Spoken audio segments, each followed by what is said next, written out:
Salam bahagia kerabat desa Indonesia. Malam mingguan kita udah 2 malam minggu kita nggak ketemu karena ada libur panjang. Nah, malam ini kita kehadiran tamu Mbak Farida. Nah ini Kurnianingrum, tapi panggilan apa? Panggilan sayangnya ini Mbak Furi. Panggilan sayang.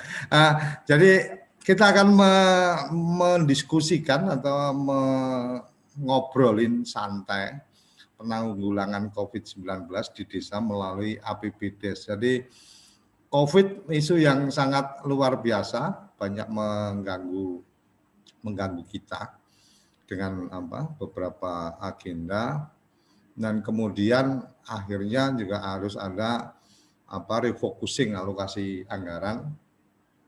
Gambarnya kok nge-freeze. Jadi refocusing anggaran.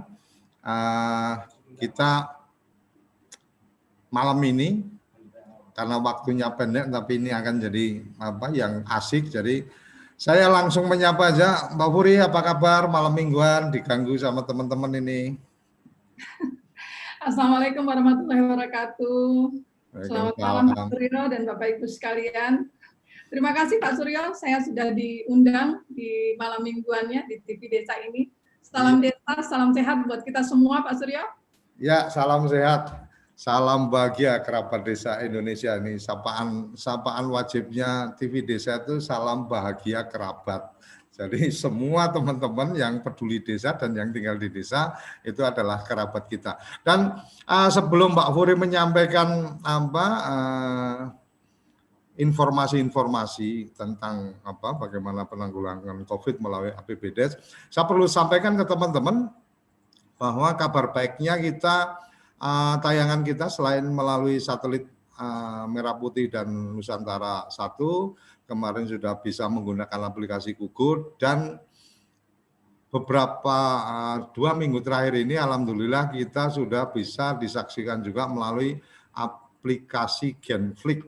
Jadi semakin luas. Dan satu lagi yang menarik adalah kalau terlewatkan acara kita dan kemudian pas paket datanya terbatas, maka tidak harus nonton YouTube, bisa mendengarkan di Spotify.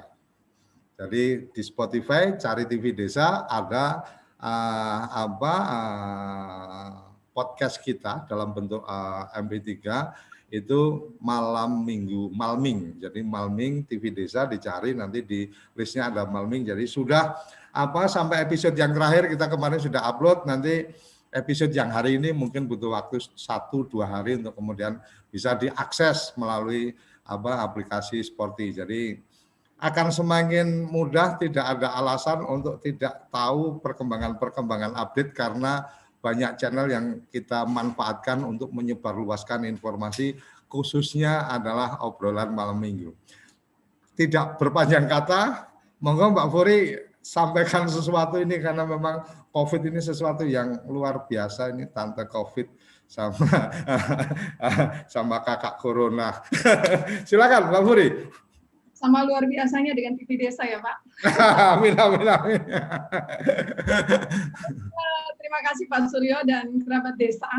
Alhamdulillah pada kesempatan ini saya dipercaya untuk menengah-tengahkan mengenai penanggulangan COVID di desa melalui APBD Desa, Anggaran Pendapatan dan Belanja Desa, yang setiap tahun menjadi kewajiban desa untuk menetapkannya.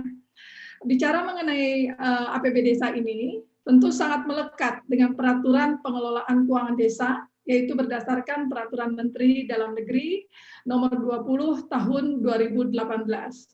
Di mana pada posisi ini kepala desa sebagai pemegang kekuasaan pengelolaan keuangan desa yang juga menguasakan sebagian kekuasaannya kepada perangkat desa. Artinya pelaksanaan seluruh yang berbau tata kelola keuangan ini hanya diberikan mandat sebagaimana Undang-Undang Pasal 75 kepada pemerintah desa.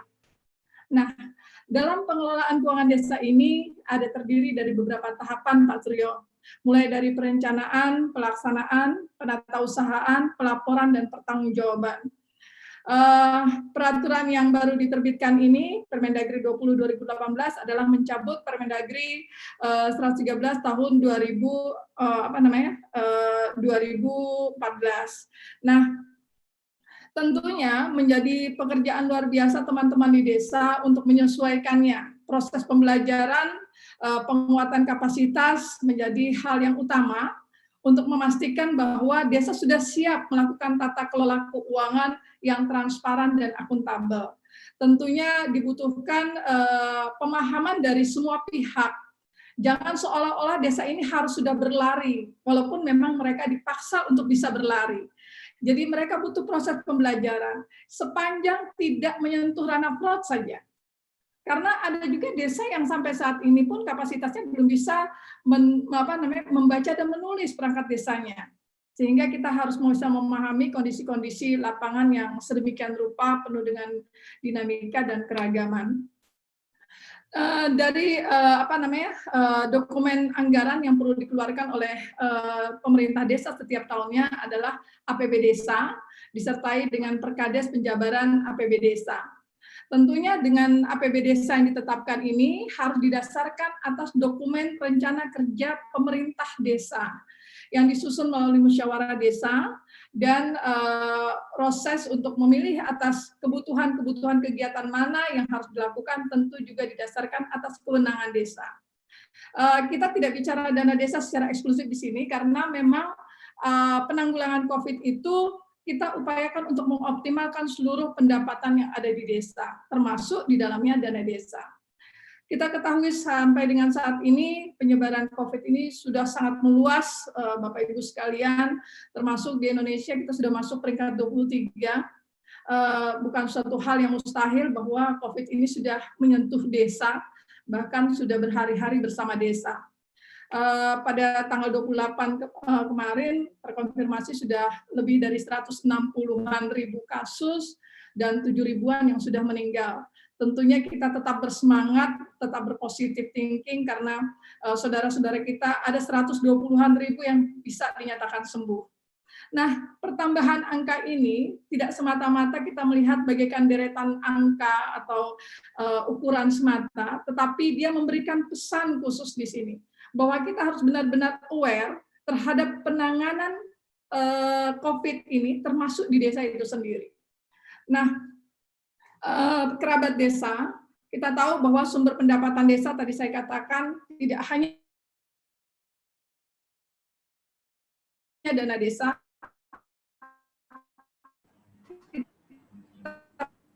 punya 7 sumber pendapatan desa. COVID menjadi perhatian kita secara bersama, refocusing anggaran dan kegiatan. Dalam hal dana desa ini, ada 3 kementerian yang terlibat. Ada Kementerian Dalam Negeri, Kementerian Desa, dan Kementerian Keuangan dengan masing-masing kewenangannya.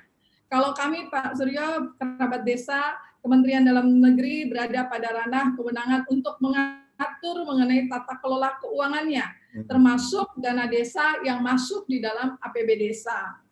Lain halnya dengan Kementerian Desa, mereka lebih fokus pada bagaimana mengatur prioritas penggunaan dana desa. Sehingga setiap tahun saat akan menetapkan Permendes PDTT tersebut, mereka harus melibatkan sekitar 18 kementerian terkait untuk berbicara, berdiskusi bersama mana yang lebih diutamakan atau diprioritaskan untuk mengedepankan upaya pembangunan desa sebagaimana amanat undang-undang. Untuk Kementerian Keuangan, dia tentu akan bicara mengenai bagaimana pengalokasiannya dan penyaluran dana desa itu sendiri. Tentunya apa yang menjadi mandat 3 kementerian ini sebagaimana diatur pada Peraturan Pemerintah Nomor 60 Tahun 2018 serta aturan perubahannya. Untuk penanganan COVID sendiri, kebijakan dan arahan dari pemerintah kepada pemerintah kabupaten kota maupun desa oleh kementerian 3 kementerian ini memberikan pesan untuk mengedepankan pelaksanaan dana desa melalui padat karya tunai, kemudian penguatan ekonomi desa dan jaring pengaman sosial yang kita kenal dengan BLT dana desa. Kami memberikan petunjuk Kementerian Dalam Negeri untuk bagaimana desa melakukan refocusing kegiatan dan anggarannya. Refocusing kegiatan melalui perubahan RKP desa yang harus melalui proses musyawarah desa Kemudian refocusing anggaran melalui perubahan APB Desa, Perdes APB Desa, dan Perkades Penjabaran APB Desa. Yang dalam pelaksanaan kegiatan refocusing ini tentunya tetap mengedepankan protokol COVID. Permendagri 20 2018 memberikan pedoman di sini atas menu-menu mana yang memungkinkan kita bisa sinergikan dan kita kita laksanakan di desa dalam rangka penanganan COVID.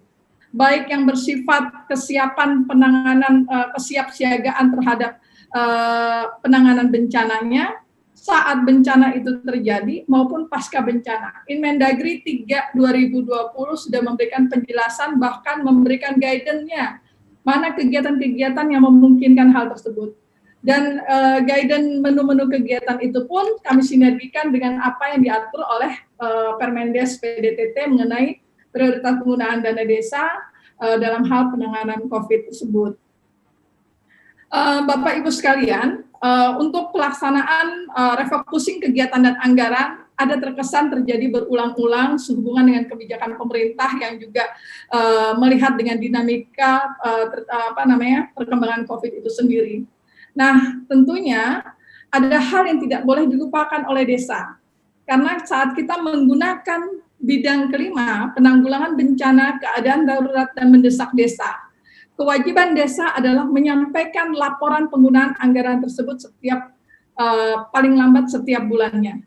Nah, ini yang kami rasa masih terjadi keterhambatan karena memang teman-teman di desa masih sangat fokus dengan kondisi lapangan yang luar biasa dinamikanya. Tapi tidak boleh kita lupakan bahwa itu menjadi kewajiban Bapak Ibu sekalian karena di dalam bidang kelima penanggulangan bencana keadaan darurat dan mendesak desa ini ada beberapa hal yang memang diberikan relaksasi atas perlakuannya kepada pemerintah desa. Nah, kami sangat ingin menjaga bahwa pemerintah desa berada dalam koridor kerja yang aman dan tidak bersentuhan dengan ranah-ranah yang punya nilai risiko fraud yang saya maksudkan tadi. Lalu dalam pelaksanaan ini tentu banyak sekali Pak Suryo kerabat desa hal-hal yang berpengaruh yang menjadi hambatan atau pendukung dari pelaksanaan tata kelola keuangan termasuk dalamnya dana desa dalam hal penanganan COVID ini, baik itu dari tataran regulasi, kondisi sumber daya manusianya, kelembagaan yang berperan diantaranya, kemudian bagaimana tata kelola keuangan itu dilaksanakan secara transparan dan akuntabel, kemudian apakah apa yang sudah dikerjakan ini bisa memberikan nilai ekses tambah terhadap peningkatan PADES-nya, dan bagaimana peran Binwas itu sendiri dalam pelaksanaan penanganan COVID-19 di desa. Demikian sebagai pengantar Pak Suryo atas diskusi kita pada malam hari ini. Jangan lupa malam minggu ini enaknya sambil ngopi Pak Suryo. Oke, saya juga ada kopi Mbak. Jadi sama-sama ngopi di tempat masing-masing. Jadi Mbak tadi ada disampaikan Permendagri 2020 itu nomor 3 atau? Permendagri 20 tahun 2018 dan Inmendagri nomor 3 tahun 2020. Apa itu yang 2020? Inmendagri Pak, tentang COVID di desa. Ya. Inmendagri itu apa? Instruksi atau? Menteri Dalam Negeri yang memberikan arahan kepada pemerintah daerah, baik provinsi, gubernur maupun kabupaten kota, bupati wali kota, untuk bagaimana melakukan upaya percepatan refocusing kegiatan, fasilitasi percepatan refocusing kegiatan dan anggaran di desa. Oke, artinya secara struktural memang instruksinya di pemerintah provinsi, kabupaten untuk fasilitasi percepatan pencairan dana desa itu ya. Termasuk dan instruksi ini diikuti dengan baik atau masih ada juga yang belum mengikuti? Pasti memantau dong. Pak, kami bersama-sama antar kementerian yang difasilitasi oleh Kementerian Kemenko PMK, Kementerian Dalam Negeri dalam hal ini termasuk Kementerian Desa dan Kementerian Keuangan beserta teman-teman dari BPKP, TNP 2K dan lain-lain pihak yang terlibat dalam hal ini tentunya selalu bersinergi Pak. Kami diskusi bersama dan memotret atas perkembangan penyaluran dana desa itu sendiri. Nah, sampai dengan saat ini memang pertanggal kemarin masih ada 69 desa Pak yang masih belum dapat melaksanakan penyaluran dana desa dengan kasus-kasus yang berbeda. Dikarenakan lebih karena desanya atau dari fasilitasi kabupaten yang kurang? Kalau saya melihat itu kan varian ya Pak ya. Kecenderungannya bukan karena kabupaten yang kurang dalam hal pembinaan. Kerja keras teman-teman kabupaten sudah luar biasa Pak, itu mereka seakan-akan sudah tidurnya di kantor kantornya gitu di lapangan. Oke. Ingat rumah aja. Jadi saat upaya untuk bagaimana BLT itu cepat salur, bagaimana mereka memfasilitasi luar biasa, karena kami sering monitor juga dan sering berdiskusi dengan teman-teman di teman-teman daerah. Tentunya ini menjadi PR juga buat kami karena memang keterlambatan itu ada beberapa masalah. Contoh misalnya ada desa yang berada pada ranah konflik misalnya, contoh di Aceh, atau mungkin ada desa yang akibat bencana yang hilang. Jadi secara anggaran uangnya ada, tetapi kondisi desa itu yang tidak memungkinkan uang itu disalurkan. Demikian Pak Suryo. Oke. Teman-teman yang ada di Zoom bisa raise hand di partisipan, nanti saya akan buka, cuma saya perlu tahu kalau memang namanya nggak jelas ya kita mesti komunikasi dulu. Ini dari dinas, ini kayaknya boleh juga ini, dari dinas Buleleng. Silakan, saya sudah buka dari sini, dari dinas PMD Kabupaten Buleleng. Terima kasih Mas Suryo. Oke, monggo. Oke. Assalamualaikum warahmatullahi wabarakatuh. Om Swastiastu. Salam, namo buddhaya. Selamat malam. Saudara untuk sama. Mbak Puri. Assalamualaikum. Madong Mbak, Dinas PMD Buleleng. Gimana kabarnya Mbak? Sehat? Alhamdulillah sehat. Semoga kita semua sehat ya Pak ya. Ya, setungkare. Alhamdulillah. Amin. Kerja keras Mbak. Teman-teman di desa ini juga saya pikir betul tidak pernah pulang dari kantor. Tapi kayaknya sudah di rumah nih kayaknya. Nah, ini di rumah Mbak. Tadi baru nih, malah hari Sabtu kita selesaikan laporan kami terkait dengan dana desa. Kami harus sudah rekon dana desa Mbak 2015-2018. Kami juga sedang proses penuhi terkait dengan Sikades yang dari Kementerian Dalam Negeri. Ya. Kemudian bisa kami selesaikan. Betul-betul libat Mas Suryo, kita 2 minggu lalu kita diskusi juga terkait dengan regulasi. Hari ini kita khusus terkait dengan tata kelola keuangan desa. Saya kira suatu hal yang sangat menarik sekali, Mas Suryo tiap malam minggu. Kebetulan hari ini hadir Mbak Puri dari Kementerian Dalam Negeri, Dirjen Bina Pemdes, dari Kasubdit Fasilitasi Pengelolaan Keuangan Desa. Terima kasih Mbak. Keluarnya Permendagri 20 tahun 2018 secara teknis tadi telah disampaikan dengan isu strategis terkait dengan penanggulangan bencana wabah COVID-19, lahirnya Inmendagri 3 tahun 2020. Di satu sisi ini menjadi sebuah ruang bagi pemerintah desa untuk melaksanakan kegiatan-kegiatan utamanya dalam bidang 5.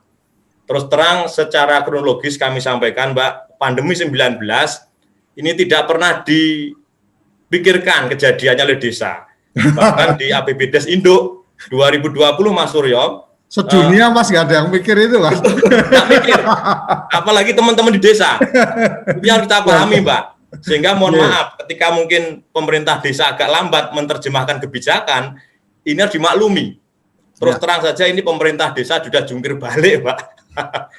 Terkait dengan perencanaan, penatausahaan, pelaksanaan, dan juga pertanggungjawaban. Kami sampaikan, Mbak, untuk kami dana desa terakhir kemarin 26 Agustus tahap 3 sudah cair, Alhamdulillah. Dengan difasilitasi PMK yang sudah berubah 4 kali. Akhirnya dana desa salur tanpa syarat. Demi lancarnya pencairan ya Mas? Ya, tanpa syarat Pak, tanpa syarat. Dalam rangka untuk percepatan utamanya adalah terkait dengan program untuk penanggulangan dampak wabah pandemi 19. Salah satunya adalah BLT dana desa. Kami sudah masuk sekarang ke penyaluran bulan Agustus. Oh, oke. Ya, jadi untuk BLTDD di Kabupaten Buleleng sudah kami salurkan sampai bulan Agustus. Terakhir Agustus tadi ada 28 desa yang sudah menyalurkan. Mudah-mudahan nanti ini segera tuntas, dan dengan salurnya tahap 3 dana desa, teman-teman desa sudah agak longgar terkait dengan renkas di anggaran.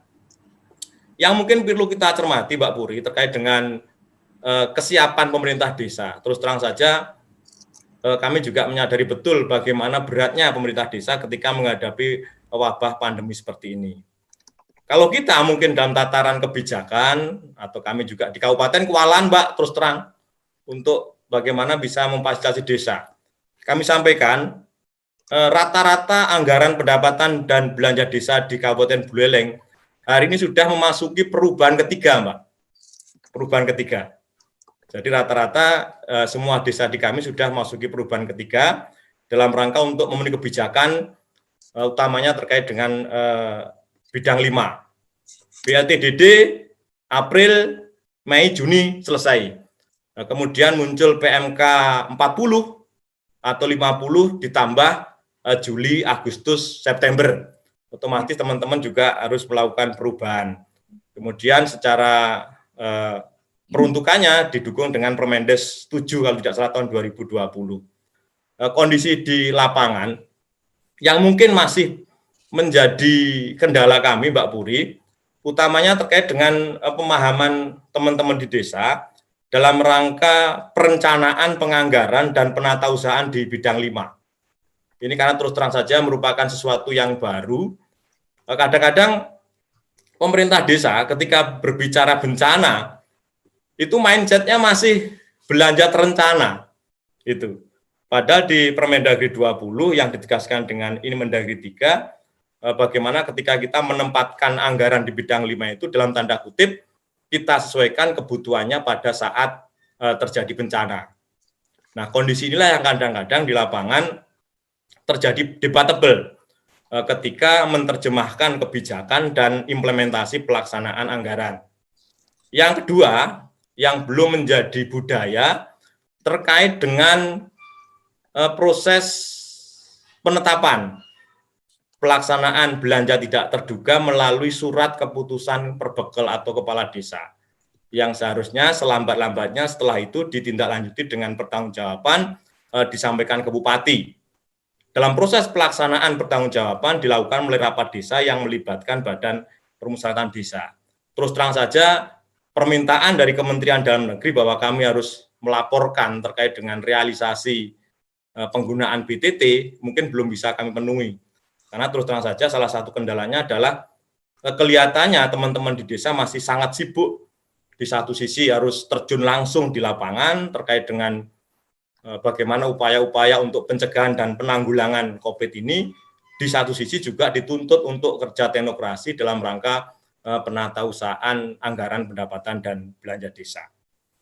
Yang mungkin kami mohon difasilitasi, Mbak Puri, terkait dengan kebijakan-kebijakan yang kemarin juga kami sampaikan dengan Mas Suryo, ada kebijakan yang kadang-kadang tumpang tindih, juga perlu nanti dikoordinasikan, dikomunikasikan. Kadang-kadang kita udah jalan dalam kondisi anggaran pendapatan dan belanja desa yang kita fasilitasi, ada kebijakan yang seolah-olah pemerintah desa itu harus melakukan kebijakan itu. Yang mungkin nanti perlu dikomunikasikan, Mbak Puri, pada tataran di pemerintah. Nah, contoh, sebetulnya pemerintah desa sudah merencanakan terkait dengan masker, contoh ya ini. Nah, tahu-tahu ada kebijakan lagi yang harus menganggarkan lagi masker, padahal pemerintah desa juga sudah merencanakan dalam bidang 51 itu untuk pengadaan masker. Ini kadang-kadang ketika masuk ke desa, kebijakan seperti itu juga menjadi sebuah kendala. Kadang-kadang pemerintah desa akan menjadi ragu-ragu itu. Yang ketiga, karena mungkin keterbatasan, Mbak, terkait dengan sosialisasi, terkait dengan bagaimana kita memberikan penjelasan kepada pemerintah desa, harapan kami nanti ada ruang yang cukup bagi pemerintah di tingkat pusat juga untuk menyampaikan kebijakan-kebijakan ini sampai di tataran paling bawah. Paling tidak, contoh dengan terbitnya Inmendagri 3 ini, diperlukan juga komunikasi dengan kami di kabupaten. ada semacam diskusi atau apa, sehingga kami akan lebih mudah memahami terkait dengan kebijakan-kebijakan yang harus kami laksanakan di tingkat kabupaten. Saya kira itu Mas Suryo beberapa hal yang bisa saya sampaikan. Mudah-mudahan forum seperti ini akan menjadi sebuah media kita untuk senantiasa bisa bertemu dengan teman-teman desa utamanya dan teman daerah dan juga dengan pemangku kepentingan di tingkat pusat. Demikian Mas Suryo yang dapat kami sampaikan. Mohon maaf bila ada kekurangan. Terima kasih Mbak Puri. Assalamualaikum warahmatullahi wabarakatuh. Waalaikumsalam. Ya Mbak Puri langsung tanggapi deh. Tapi kalau untuk yang bagian ketiga tadi memang agenda diseminasi informasi, agenda untuk mengajak teman-teman mengetahui lebih detail kebijakan itu mungkin PR tersendiri yang insya Allah TV Desa siap untuk membantu itu. Oke Pak Puri, poin 1 sama 2 dari Bu Lelek. Ya, baik. Pertama-tama Pak Suryo, kerabat desa, saya menyampaikan apresiasi yang setinggi-tingginya bagi teman-teman baik yang di DPMPD yang bergerak untuk memfasilitasi desa dalam hal refocusing kegiatan dan anggarannya, terlebih juga bagi pemerintah desa yang luar biasa beserta kelembagaan yang ada di desa, bahkan mereka bersinergi juga dengan teman-teman dari Babin Kamtibmas, Babinsa untuk mengawal pelaksanaan penanganan COVID tersebut, terutama dalam hal bantuan langsung tunai dana desa. Luar biasa, saya tahu betul Pak Suryo bagaimana teman-teman ini ibaratnya kaki jadi kepala, kepala jadi kaki lah mereka. Akrobat ya Mbak. Semoga selalu disehatkan terus ya. Amin, amin. Jadi memang ada pemikiran yang mungkin salah atau mungkin keliru dalam pengalokasian anggaran pada bidang kelima. Ya memang kita tidak pernah tahu kapan terjadinya bencana. Kita tidak pernah juga mengharapkan bencana itu terjadi. Saya pernah dalam suatu sesi pertemuan dengan teman-teman di desa, saya ingatkan jangan lupa untuk menyisihkan anggaran pada bidang kelima. Karena rentan Indonesia ini sangat rentan dengan bencana. Saya nggak nyangka bahwa jawabannya adalah demikian. Alah Bu, ngapain kita anggarkan di situ? Paling-paling juga jadi silpa. Kami nggak pernah punya bencana. Saya langsung deg. Semoga betul tidak ada bencana. Nggak nyangka seminggu kemudian ada terjadi bencana di lokasi tersebut. Jadi sedih rasanya. Jadi kita memang nggak boleh mendahului Tuhan dalam hal ini. Namun demikian memang untuk kondisi COVID ini memang luar biasa Pak, sehingga saat kita melakukan refocusing kegiatan dan anggaran pada bidang kelima butuh angka yang cukup besar yang tidak pernah terpikir oleh yang juga teman-teman desa sudah anggarkan. Jadi ada juga teman-teman di desa yang sudah menganggarkan bidang kelima ya, terutama untuk penanganan bencananya, sehingga mereka bisa bergerak cepat untuk melakukan langkah-langkah reaktif terhadap bagaimana menanggulangi bencana, misalnya dengan segera menetapkan untuk gugus tugas percepatan penanggulangan bencana tersebut, kemudian menganggarkan untuk kegiatan sterilisasi, kemudian untuk bagaimana pembuatan masker dan lain sebagainya. Banyak contoh-contoh kegiatan yang sudah kami berikan guidance itu. Dan tanpa perlu melalui perubahan RKPD maupun APBD.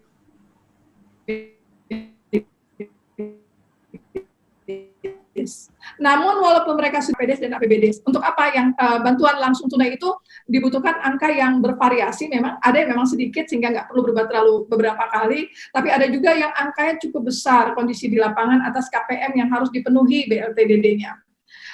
Benar tadi sangat dimungkinkan bahwa perubahan itu 3 kali karena ada dinamika atas kebijakan, terutama untuk menambah agenda kebijakan BLTDD di tahap berikutnya, yaitu jadi ada pertama yaitu bulan April, Mei, Juni, kemudian Juli, Agustus, September. Jadi ada penambahan untuk BLTDD sehingga perlu dilakukan perubahan kembali. Nah, kembali pada bidang kelima tadi, pada surat kami pertanggal 16 Juli kami sudah tegaskan di situ bahwa bidang kelima itu sangat fleksibel. Walaupun di dalam Siskudes itu terbangun atas sub-sub bidang, karena memang Siskudes itu dia nariknya dari bawah. Jadi nggak bisa dia langsung gelondongan bidang kelima angka sekian. Nah, walaupun dia pada sub-sub bidang, dia tetap fleksibel antar bidang tersebut sesuai dengan kebutuhan yang akan dianggarkan dan akan dibiayai. Nah, jadi saya mengharapkan baik di Buleleng maupun di tempat lain pun agar bisa memaknai bahwa bidang kelima adalah kegiatan yang tidak pernah kita pikirkan apa yang harus dianggarkan. Bisa saja terjadi bencana banjir, bisa tanah longsor, atau bisa seperti saat ini COVID. Jadi uang yang digunakan kegiatannya belum tahu secara pasti, sehingga angkanya pun kita tidak tahu secara pasti, sehingga dia sifatnya gelondongan. Silahkan dia sesuaikan entah ada di sub bidang penanggulangan bencana, keadaan darurat, atau mendesak desa. Keadaan mendesak desa itu bisa lebih bersifat individual. Contohnya bisa untuk BLT, bisa untuk penanganan terhadap pelayanan kepada yang harus segera difasilitasi ke rumah sakit, bisa juga untuk misalnya sembako dan lain sebagainya, sifatnya individual. Kemudian tadi memang adanya kebijakan-kebijakan yang dikeluarkan oleh Kementerian Dalam Negeri, Kementerian Desa maupun Kementerian Keuangan, terutama terkait dana desa ini membentukkan proses transfer knowledge kepada pemerintah daerah maupun desa secara berkesinambungan. Nah, di kami Pak Suryo telah tersedia in-house training. In-house training tersebut sebenarnya terfokus untuk pelaksanaan Siskudes dan Simpades. Termasuk juga kami juga menerima konsultasi, saya buka secara ini terbuka kepada teman-teman daerah untuk misalnya berkonsultasi melalui telepon langsung atau melalui WA. Silakan, saya siap untuk membantu memfasilitasi atas kebutuhan hal-hal teknis yang perlu Bapak Ibu butuhkan. Kemudian tentu menjawab hal-hal yang cukup strategis, karena memang Pak Suryo untuk keuangan desa ini ada beberapa isu strategis yang memang perlu selalu kita komunikasinya saling terbangun secara interaksi. Demikian Pak Suryo. TV Desa jangan lupa itu jadi bagian untuk bagaimana mentransfer knowledge terhadap kebijakan pemerintah. belum masih mute. Ya. Jadi ini menarik ini Mbak. Jadi ada bagian dari malam mingguan ini. Mungkin karena Mbak Furi yang jadi tamunya, jadi partisipan kita ini full dari tadi 100 terus, setiap kali ada yang keluar baru bisa masuk lagi. Oleh karenanya teman-teman bisa mengikuti di YouTube juga, bisa menyampaikan pertanyaan di YouTube juga. Ada dari Mas Agung Heri ini dari channel YouTube tadi menyampaikan BLTDD ada guidance tidak boleh double bantuan. Desa bingung data sasaran penerima bantuan dari pusat turun tanpa diketahui pemerintah desa sebelumnya. Ujuk-ujuk pada terima di desa padahal sudah berkali-kali musdes. Ini mungkin Mbak Furi bisa kasih responnya. Jadi tahu-tahu sudah pada terima gitu kan. Beberapa waktu yang lalu pas di acara kita di Kepoin Desa itu malah sempat seru juga itu di Demak ceritanya. Jadi ada yang masuk langsung ke rekening kalau nggak salah gitu kan. Yang dimasukkan kan rekening istri kan gitu. Nah, si penerima rekening juga nggak tahu kalau dia dapat bantuan itu. Jadi ribut lah dikiranya dikirim dari siapa kan gitu. Nah ini artinya memang ada data seperti itu. Semoga sekarang sudah mulai rapi. Monggo Mbak Furi bisa diberikan responnya. Baik Pak, terkait dengan kemungkinan double bantuan memang sangat dimungkinkan terjadi. Jadi ada proses di situ mulai dari kita melakukan refocusing kegiatan dan anggaran, di lain hal juga kita melakukan untuk verifikasi data, kemudian proses verifikasi data itu pendataan, kemudian verifikasi data, kemudian ditetapkan sebagai data KPM untuk penerima bantuan langsung tunai. Ternyata juga ada bantuan sosial lain yang dari pemerintah maupun pemerintah provinsi. Secara guidance yang terbangun di Inmendagri itu sebenarnya sudah jelas sih. Jadi kami katakan tidak boleh tumpang tindih. Ya, tumpang tindih. Lain halnya seperti ini. BLT dia terima, tetapi ada kondisi dia sebagai yang terpapar COVID, sehingga dia tidak bisa untuk terisolasi mandiri misalnya. Jadi dia dapat diberikan bantuan sembako misalnya. Apakah itu tumpang tindih? Dalam konteks yang demikian tidak tumpang tindih. Tetapi akan menjadi tumpang tindih kalau seandainya dia sudah dapat BLTDD, dia dapat lagi bansos dari PKH mungkin, atau bansos dari bantuan yang BNPB ya, BNP apa istilah? Bantuan pangan itu. Pangan non tunai. BPNT atau APST. Anggap tumpang tindih. Ya. Kemudian kok bisa istrinya terima bantuan misalnya gitu kan? Nah, ini yang berarti proses verifikasinya yang ada masalah di sini, karena kalau dari kami kan mengetengahkan untuk BLTDD itu bisa tunai dan non tunai. Kalau misalnya tunai, misalnya ada proses pelaksanaannya seperti apa, karena di situ ada proses pelaksanaan anggarannya, kemudian bagaimana dengan yang non tunai. Nah, untuk yang non tunai yang tadi Bapak sampaikan di situ, itu sudah terbangun dengan jelas atas proses mulai dari pencatatan, kemudian verifikasi saat orang menerima saat proses untuk penyaluran, kemudian saat proses untuk pelaporan. Makanya mohon izin Bapak dari Bu Leleng tadi mengatakan bahwa laporan ini agak sulit nih, karena setiap bulan padahal kita harus melaksanakan proses yang ini dan itu misalnya. Itulah kenapa untuk bantuan langsung tunai itu perlu dilakukan laporan bulanan, karena fungsinya adalah untuk pengendalian. Jadi agar tidak terjadi hal-hal yang tidak kita harapkan, baik itu yang tumpang tindih maupun tidak tepat sasaran dan tidak tepat manfaat. Seperti itu Pak Suryo. Oke, ini saya berikan kesempatan ke Dinas PMD Kuburaya. Silakan, sudah saya unmute. Habis ini nanti Mas Hadi Purnomo. Kuburaya. Baik, terima kasih. Pak Suryo, Assalamualaikum warahmatullahi wabarakatuh. Waalaikumsalam. Selamat malam teman-teman semua. Selamat malam kakak saya, Kak Farida. Yang beberapa kali udah sering ketemu.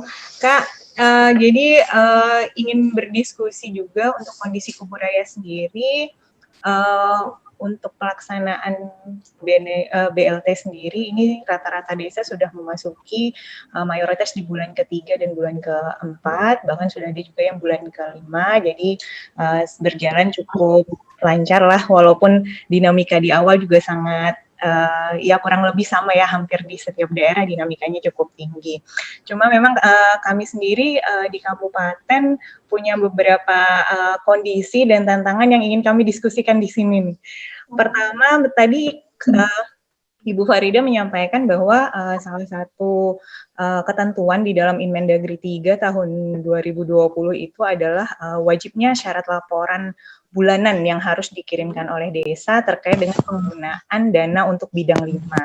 Nah, ini kemarin kami coba coba untuk bagaimana mengefektifkan penyampaian laporan dari desa terkait dengan bidang 5 ini, dengan kami mencoba membuatnya menjadi syarat untuk penyaluran dana desa di tahap atau bulan berikutnya gitu. Jadi misalnya yang baru salur di tahap 2 bulan pertama, kami mintakan syarat untuk laporan sebelum menyalurkan di tahap 2 di bulan kedua gitu. Harapannya dengan ini sebenarnya desa bisa lebih tertib dalam penyampaian laporan bulanan gitu.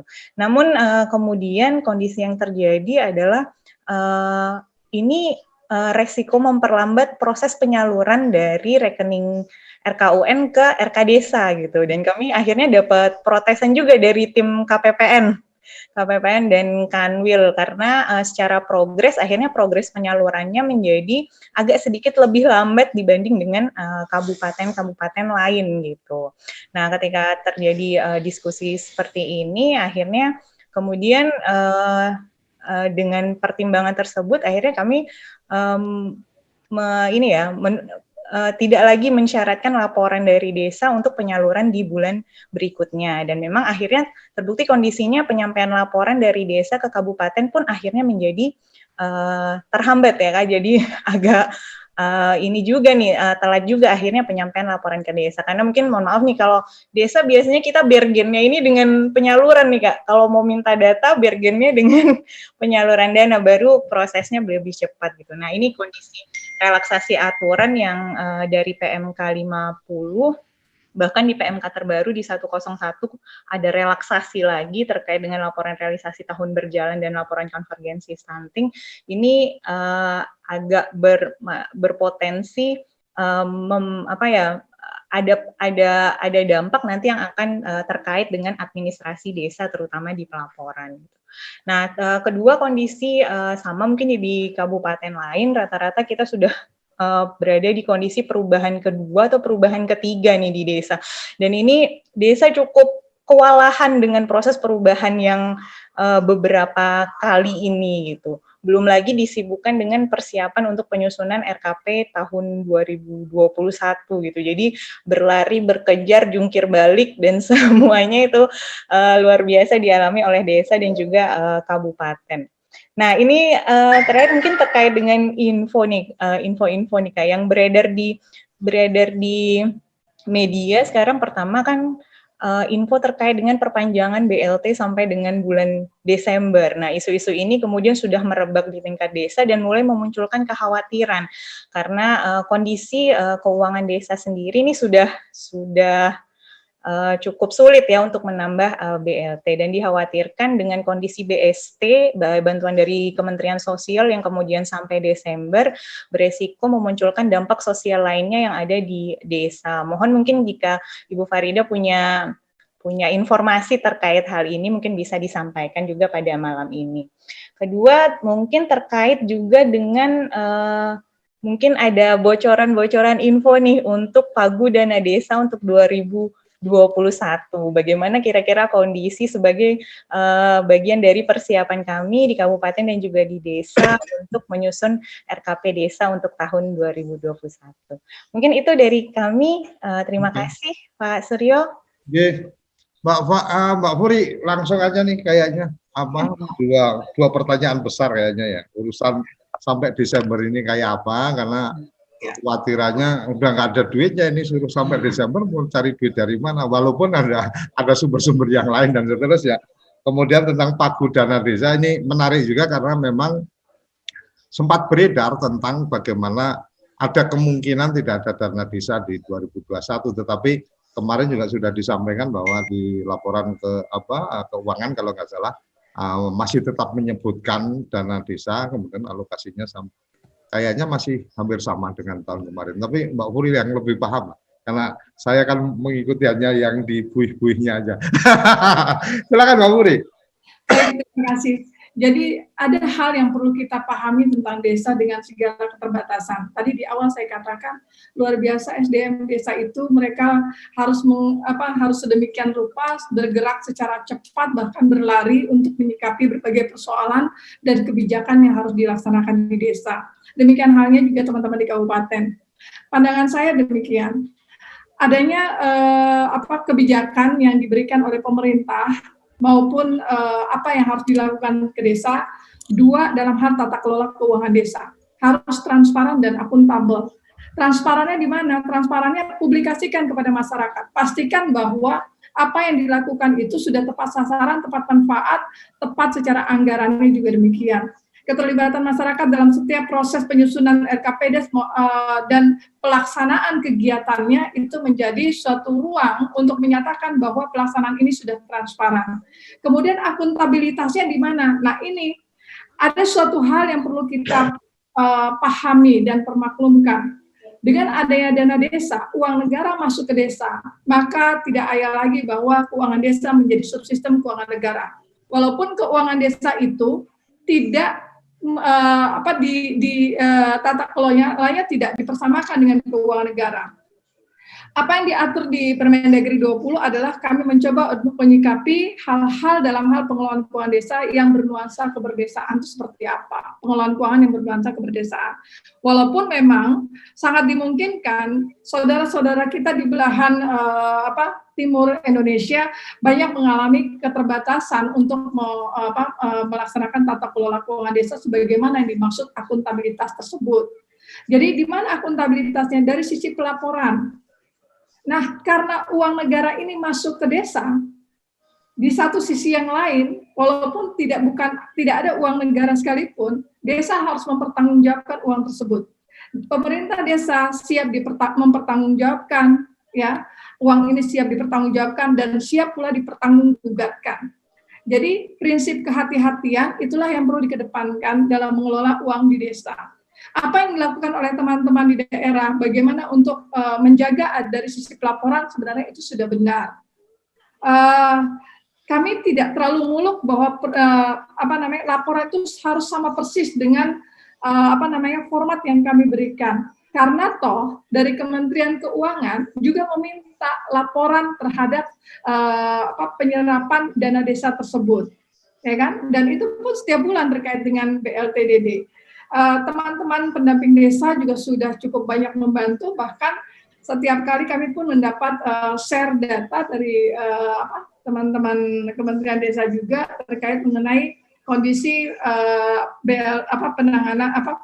penggunaan anggaran dana desa tersebut.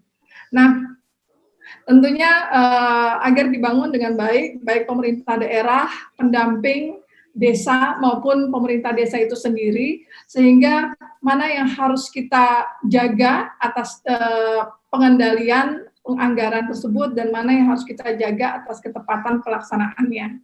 Kemudian terkait dengan penyusunan RKP desa dan APBDes ke depan terkait dengan dana desa, isu-isunya bagaimana, yang jelas begini. Untuk kalau kita mencermati pidato Presiden, warna-warni dana desa masih dimungkinkan di 2021. Hanya saja nilai rupiahnya yang belum terbangun. Tapi tolong kita sama-sama mencermati, terutama teman-teman di desa. Di dalam Undang-Undang 6 2014, dia hanya menyebutkan bahwa sumber pendapatan desa, 7 sumber itu salah satunya dana desa. Tapi tidak ada satu pasal pun yang mengatakan bahwa pemerintah wajib menyalurkan dana desa. Dana desa itu bisa tersalurkan sepanjang anggaran negara tersedia untuk itu. Jadi tidak bisa dituntut bahwa harus menyalurkan dana desa. Nggak ada itu dari sisi undang-undang demikian. Sehingga apa yang sudah kita dapatkan dana desa dari tahun ke tahun, dari 2015 sampai dengan tahun ini, mungkin pengecualian 2020 kita lebih pada upaya untuk penanganan COVID, itu sebenarnya sudah menjadi investasi besar buat desa. Lalu adakah kita pernah melakukan analisis terhadap perilaku belanja maupun pendapatan maupun belanja desa, sehingga kita bisa melihat seberapa besar sih efektivitas penggunaan dana desa itu memberikan implikasi positif bagi pendapatan asli desa. Kalau seandainya dana desa itu tidak memberikan implikasi positif, berarti di mana letak masalahnya, sehingga kita bisa tahu bagaimana penanganan lanjutannya. Kemudian yang berikut adalah terkait dengan isu mengenai BLTDD apakah sampai bulan Desember. Setahu saya Permendes 7 2020, walaupun itu sudah diperpanjang yang 3 bulan kedua, itu dikatakan adalah sepanjang anggaran atau dana desa tersebut masih tersedia.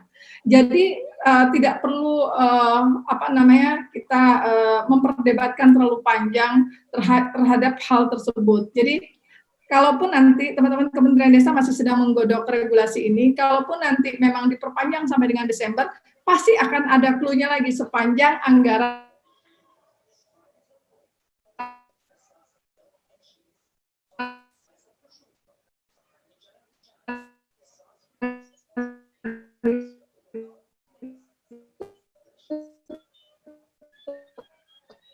di desa. Kalau tidak terjadi penyerapan per bulan, proses penyaluran tahapan itu selesai di tahun 2020, tentu apakah akan tersalurkan di tahun 2021.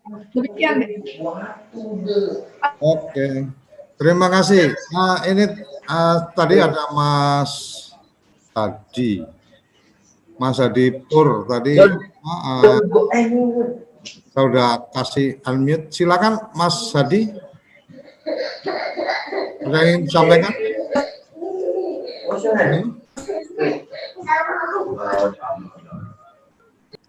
Mas Hadi, Mas Aunuri Ari, silakan. Halo. Baik. Jadi, ya silakan. Baik Pak, terima kasih Pak. Assalamualaikum warahmatullahi wabarakatuh. Waalaikumsalam.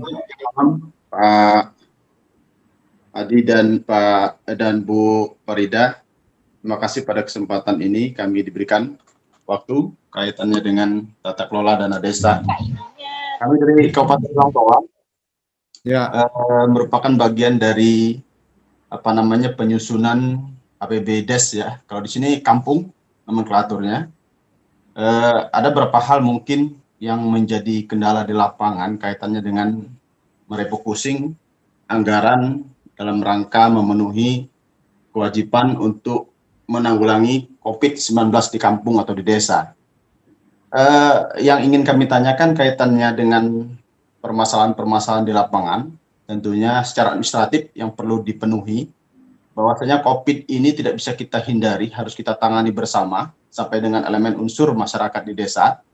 Namun dalam tata kelola keuangan tentunya diharapkan administrasi sebagai akuntabilitas desa itu dilakukan dengan baik dan benar. Yang ingin kami tanyakan adalah kaitannya dengan penyelenggaraan perubahan refocusing, apakah dalam penyusunan RPJMD desa yang sudah dilakukan perlu ada perubahan-perubahan kaitannya dengan pandemi ini, karena memang sasaran atau visi misi tujuan daripada pembangunan desa di 5 tahun itu sudah diprogramkan dan sudah dilegalstandingkan dalam bentuk perdes masing-masing desa di seluruh Indonesia tentunya. Kaitan dengan hal tersebut, apakah desa perlu melakukan perubahan atau perbaikan terkait dengan capaian-capaian tentunya nanti yang diharapkan, karena ini berkaitan dengan visi misi daripada desa yang ada di seluruh Indonesia tentunya. Mungkin itu saja yang dapat kami sampaikan, karena waktu sebetulnya banyak permasalahan-permasalahan yang kami temukan, karena kami terjun langsung di bawah, terutama dengan BST, BLT, ya, penerima manfaat ini betul-betul luar biasa permasalahan-permasalahannya. Tapi insya Allah secara perlahan kami lakukan dan masyarakat menerima tentunya, dan jajaran aparatur kampung pun bisa melaksanakannya dengan baik. Mungkin itu saja sharing Pak atau Ibu Farida. Makasih. Assalamualaikum warahmatullahi wabarakatuh. Puri. Halo, Mbak Puri.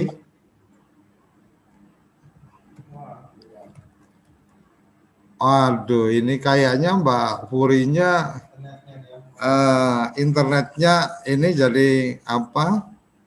Jadi keluar dari Zoom meeting. Ini salah satu masalah atau tantangan kita memang adalah di koneksi kalau menggunakan jalur-jalur seperti ini. Mas Hadi, ada yang ingin disampaikan? Silakan.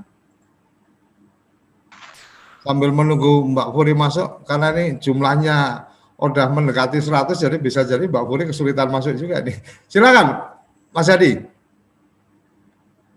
Mana Mas Hadi?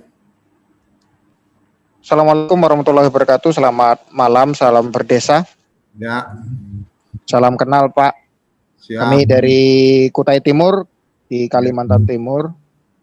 Kebetulan saya sebagai TAPM di Kabupaten Kutai Timur menyampaikan beberapa hal yang mungkin ini sekaligus menjadi masukan di Kementerian Dalam Negeri. Pertama terkait dengan kebijakan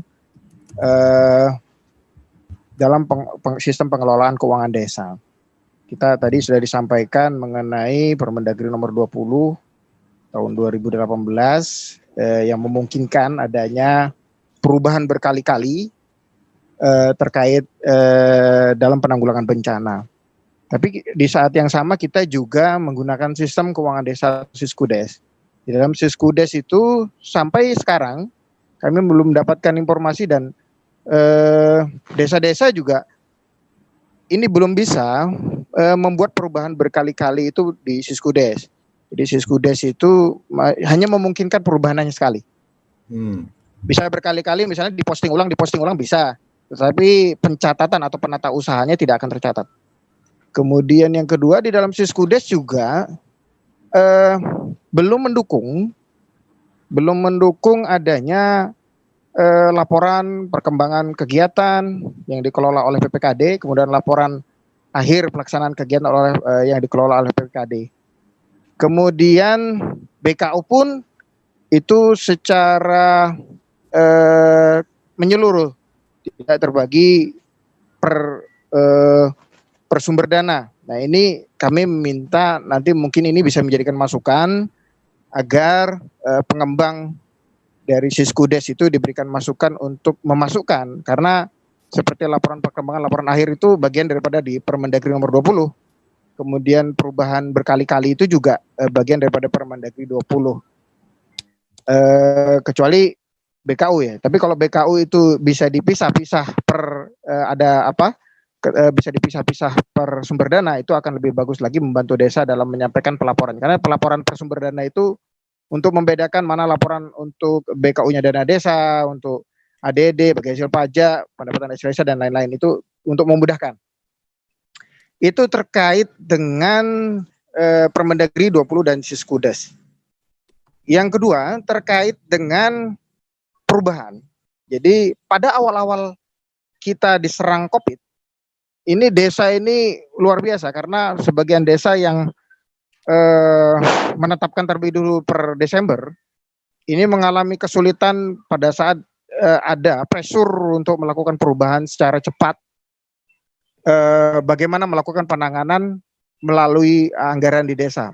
Akhirnya desa-desa itu belum ada perubahan, belum ada dilakukan evaluasi, sudah anggaran sudah dijalankan. Contoh BLT, penanggulangan dan lain sebagainya. Itu belum ditetapkan rata-rata di perdesnya. Nah, kenapa? Kalau di undang-undang kemudian di perda, itu kepala daerah itu bisa menetapkan tanpa harus terlebih dahulu melalui proses pembahasan dan evaluasi. Di pembahasan kan di BPD, evaluasi di tingkat kecamatan. Kalau di perda dan undang-undang itu memungkinkan, tidak melalui harus ada sinkronisasi dulu seperti untuk di dalam misalnya di perda kabupaten dan provinsi itu memungkinkan. Nah, di perdes itu tidak bisa gitu. Jadi kita berharap di Permendagri 20 juga nanti ada memberikan dasar hukum bagi desa untuk memberikan percepatan. Misalnya selama ini kan ada Perkades penjabaran ya. Perkades penjabaran itu tapi tidak bisa menambahkan suatu kegiatan baru dan jenis belanja baru di luar yang sudah ada di dalam perdes. Tetapi kalau di bawahnya objek belanja, kemudian rincian objek itu bisa. Nah, yang menjadi masalah ini yang kegiatan dan jenis yang tadinya tidak ada anggaran bidang 5 di kegiatan di situ itu akan menyulitkan. Oke. Gimana di situ hanya bisa di perdes gitu. Itu yang kedua. Langsung ini ya, karena waktu kita terbatas. Oke. Yang terakhir nih Pak, terakhir. Silakan. Terakhir. Jadi saya kira desa ini bagaimanapun butuh banyak dukungan. Jadi bukan hanya dukungan terkait dengan support dana desa saja Pak, tapi dukungan pendampingan dan fasilitasi. Sama ini mungkin penguatan hanya dari Kementerian Desa ya melalui tenaga pendamping profesional. Tapi di daerah itu mohon maaf Pak, dari dinas kemudian APIP sampai kepada camat yang punya wewenang besar itu sampai saat ini tidak ada support anggaran dari pusat. Harusnya itu ada. Jadi fungsi evaluasi, fungsi pembinaan, fungsi pengawasan bisa berjalan optimal. Kita nggak usah jauh-jauh mengenai pelaporan bidang 5. Sekarang pelaporan untuk semester kedua di APBD saja sampai sejauh mana sekarang yang diperoleh oleh Kementerian Dalam Negeri. Saya yakin itu tidak bisa all out diterima oleh pemerintah.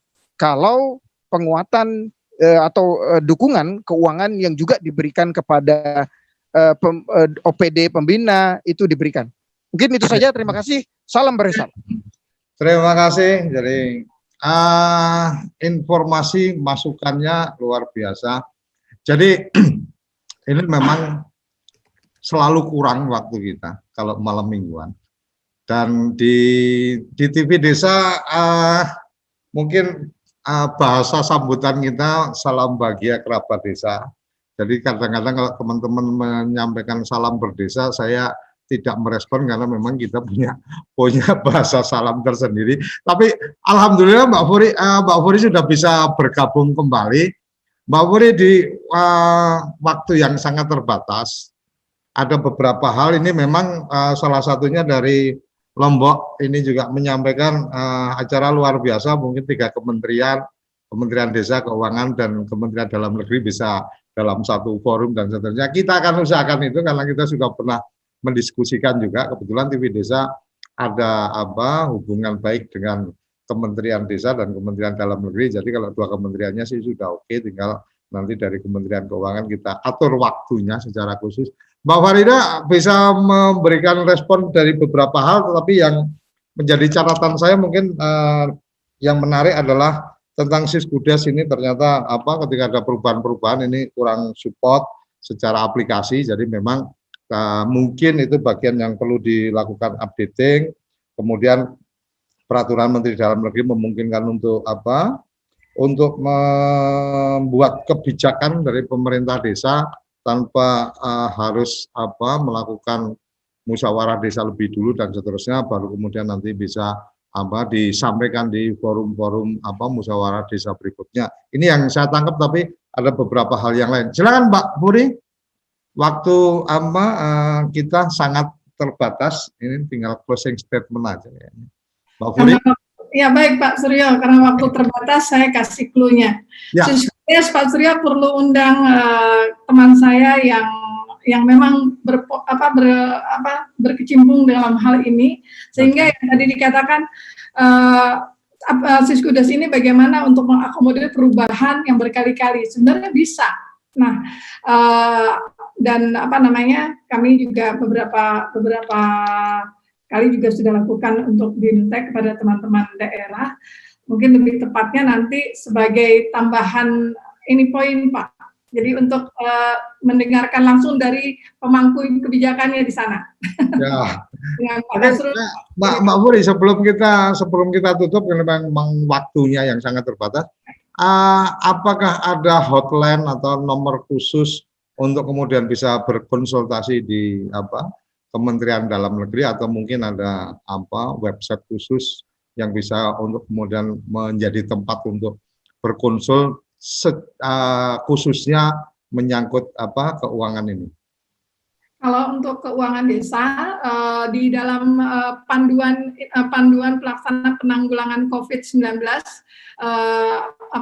di desa melalui APBDes, kami juga sudah sampaikan, saya agak kurang hafal Pak. Ada email khusus di sana untuk tanya jawab dan penyampaian laporan. Juga di situ juga ada kontak yang bisa dihubungi per masing-masing wilayah. Jadi kami sudah memberikan juga per wilayah, entah misalnya wilayah Sumatera, silakan hubungi siapa, di situ ada sudah semua, silakan berkomunikasi langsung. Jadi tolong dilihat kembali Inmendagri-nya dan lampirannya. Jadi kalau dilihat jangan Inmendagri, ada lampirannya, di lampiran itu ada semua nomor telepon yang bisa dihubungi per wilayah. Kemudian yang berikut saya ingin sampaikan terkait yang BKU, tadi saran bisa dipisah-pisah, itu tergantung kebutuhan. Jadi kalau kita ingin ada menu tambahan atas buku kas, berarti ada buku kas tambahan di situ, silahkan. Kalau buku kas umum nggak bisa dipisah-pisah. Buku kas umum itu semua informasi transaksi uang masuk keluar harus masuk di buku kas umum. Jadi kalau ada buku kas tambahan ya silahkan disesuaikan atas kebutuhannya. Kemudian yang berikut adalah terkait dengan kebutuhan anggaran untuk menguatkan APIP maupun DPMPD. Tentu ini ranahnya pemerintah daerah. Jadi pemerintah daerah untuk bagaimana ini menjadi suatu kebutuhan mendesak bagi OPD-nya untuk melaksanakan upaya fasilitasi pengelolaan keuangan desa dalam ranah BINUAS-nya. Tentunya kami juga mengupayakan dengan program-program tertentu yang sedang juga dirintis oleh teman-teman sehingga bisa berkolaborasi dengan teman-teman daerah untuk menindaklanjuti. Kemudian terkait dengan kebutuhan atas laporan karena sulit juga anggaran dilaksanakan, Alhamdulillah dengan aplikasi laporan konsolidasi yang dilakukan oleh teman-teman Subdit 4 yang memang bergerak di sistem informasi keuangan dan aset desa sudah hadir, sudah di-launching juga, dan sekarang sudah 211 kabupaten kota sudah menyampaikan laporannya kepada kami, dan semoga selisih kabupaten kota yang belum melaporkan pada kami pun bisa menindaklanjutinya cukup dengan menggunakan aplikasi tersebut. Sudah cukup kita dimudahkan dengan teknologi, Pak. Silakan dimanfaatkan. Baik, Bapak Ibu sekalian, ada hal yang memang tetap menjadi pertanyaan kita, bagaimana nanti di tahun 2021 atas penggunaan APB Desa. Tentunya kita perlu tetap mencermati dengan baik atas dinamika yang terjadi di desa tersebut dengan melihat kondisi 2020 ini. Untuk dana desa, isunya masih mengedepankan pada padat karya tunai, penguatan ekonomi di desa, dan juga sangat dimungkinkan akan berlanjut bantuan langsung tunai. Oleh karena itu, tetap tolong disiapkan anggaran yang ada di bidang kelima, sehingga kita tidak perlu dalam suatu kesulitan untuk melakukan perubahan APBD.